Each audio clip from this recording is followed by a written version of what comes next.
उत्तर 24 परगना से बड़ी खबर। बड़ा नगर के तोबिन रोड इलाके में एक ज्वेलरी शॉप के अंदर से दुकान मालिक का हाथ पैर बंधा हुआ शव बरामद हुआ है। मृतक की पहचान 60 वर्षीय शंकर जाना के रूप में हुई है। जानकारी के अनुसार शनिवार दोपहर करीब 3:30 बजे स्थानीय लोगों ने शव को देखा और तुरंत पुलिस को इसकी सूचना दी। इसके बाद बड़ा नगर थाना पुलिस मौके पर पहुंची और शव को अपने कब्जे में ले लिया। प्रारंभिक जांच में पता चला कि मृतक के गले और सिर पर धारदार हथियार से वार के निशान मिले हैं। हत्या किसने और क्यों की, इसकी जांच में जुटी है पुलिस। গোটা এলাকা জুড়ে অন্য ব্যবসায়ীরা থাকেন এবং একাধিক সোনার দোকান রয়েছে, যে কারণে সমস্ত দোকান এবং শুধু তাই নয়, একই সঙ্গে বিভিন্ন দোকানের বাইরে থাকা সিসিটিভি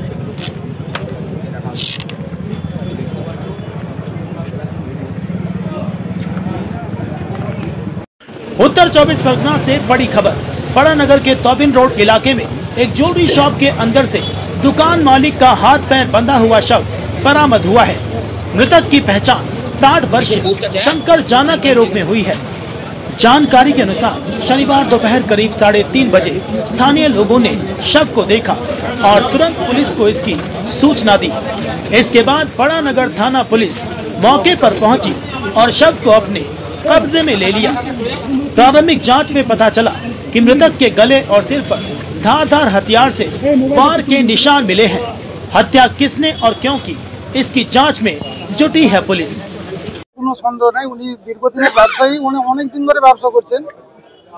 আজকে কিভাবে কিন্তু আজকে যে ঘটনা ঘটেছে, যে নিন্দনীয় ঘটনা ঘটেছে, এইটা পুরো স্মৃতি চত্বরে যত স্বর্ণকার আছে সবার টনক নড়িয়ে দিয়ে গেছে।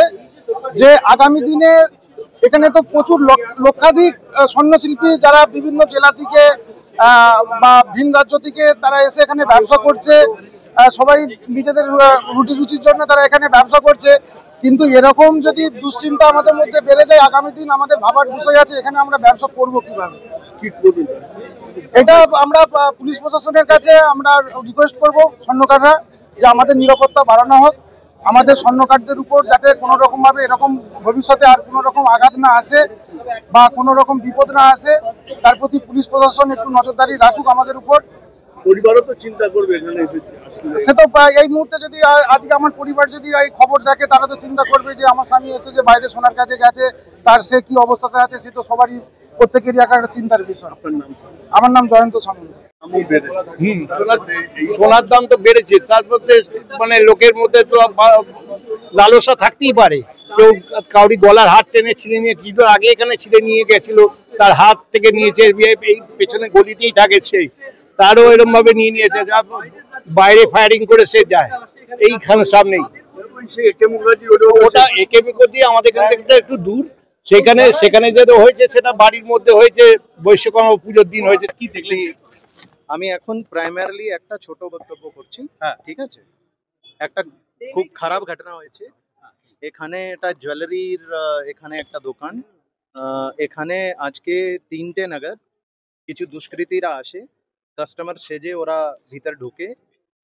প্রথমে দুজন ঢুকে যিনি এখানে যাদের বিজনেস ছিল এখানে, ওনার সাথে উনি কথা বলতে শুরু করেন এবং ওনার সাথে অ্যাজ ইফ উনি কিছু কিনতে এসছেন সেই হিসাবে উনি কথাবার্তা করেন। এবং যখন উনি ওনাকে বিভিন্ন জিনিস দেখাতে শুরু করেন, সেই সময় আরো দুজন ছেলে ঢুকে পড়ে এবং আচমকা ওনার উপর ঘুষি এবং লাত মারতে শুরু করে দেয় এবং ওনাকে ওরা বেঁধে দেয়। একটা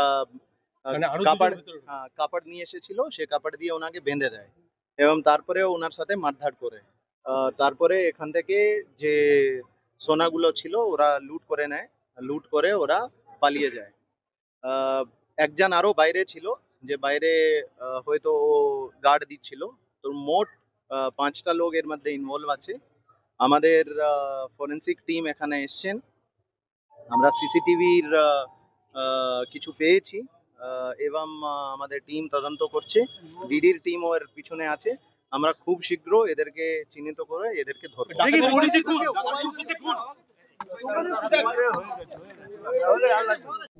একটা খুব খারাপ ঘটনা হয়েছে এখানে। এটা জুয়েলারির এখানে একটা দোকান। এখানে আজকে 3টে নাগাদ কিছু দুষ্কৃতীরা আসে, কাস্টমার সেজে ওরা ভিতর ঢুকে। প্রথমে দুজন ঢুকে যিনি এখানে যাদের বিজনেস ছিল এখানে, ওনার সাথে উনি কথা বলতে শুরু করেন এবং ওনার সাথে অ্যাজ ইফ উনি কিছু কিনতে এসছেন সেই হিসাবে উনি কথাবার্তা করেন। এবং যখন উনি ওনাকে বিভিন্ন জিনিস দেখাতে শুরু করেন সেই সময় আরো দুজন ছেলে ঢুকে পড়ে এবং আচমকা ওনার উপর ঘুষি এবং লাত মারতে শুরু করে দেয় এবং ওনাকে ওরা বেঁধে দেয়। একটা কাপড় নিয়ে এসেছিল, সে কাপড় দিয়ে ওনাকে বেঁধে দেয় এবং তারপরে ওনার সাথে মারধর করে।